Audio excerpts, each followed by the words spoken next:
l'œuvre est réalisée à partir du moulage d'une autre œuvre dans un moule à pièces. Ce moule à pièces est reconstitué en fait, et après tout l'intérieur, toute la paroi interne est recouverte de cire. Et finalement, c'est le métal qui va prendre la place de la cire. Et donc, une fois la fonte réalisée, il y a un gros travail de finition à faire parce qu'en fait, on voit la limite des pièces du moule. Donc, il faut les retirer, les effacer. Et c'est ce qu'on appelle le travail de ciselure à froid après la fonte. Et là, on se rend compte que sur ce buste, ce travail de ciselure a été réalisé de façon presque parfaite, très très fine, très minutieuse. Et il y a eu aussi, après, de nombreux détails qui ont été réalisés avec un ciselet mat, tant sur la chevelure que la moustache.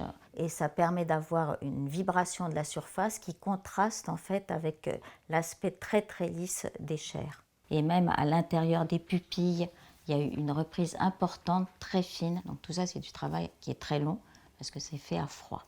Et ce qui est intéressant aussi de voir sur cette œuvre et qui montre à quel point la fonte est raffinée, c'est qu'il y a eu des porosités après la fonte qui sont tout à fait habituelles et donc des réparations. Et ces réparations, qu'on voit très bien, ce sont des petites plaquettes qui sont insérées à la place des porosités.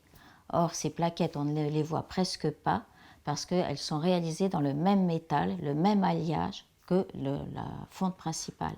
Alors que bien souvent, ça n'est pas le même alliage. On récupérait du métal et donc ce n'était pas exactement le même alliage.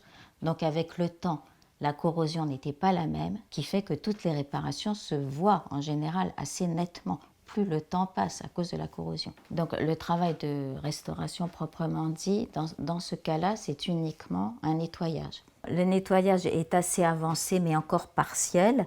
Donc on voit les parties beaucoup plus brillantes qui correspondent aux emplacements où on a allégé en fait la salissure et la patine plus tardive, noire, et sur l'épaule droite, la couche de salissure très mate et un aspect plus sombre qui est dû à cette patine 19e.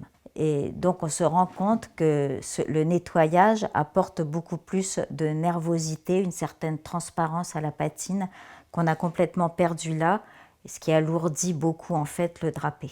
Le visage aussi est à mi-nettoyage. On aperçoit ici la ligne qui délimite la partie nettoyée à gauche et la partie qui ne l'est pas encore à droite. La collerette aussi est en partie nettoyée. Il y a toute une zone là où elle est encore très sale.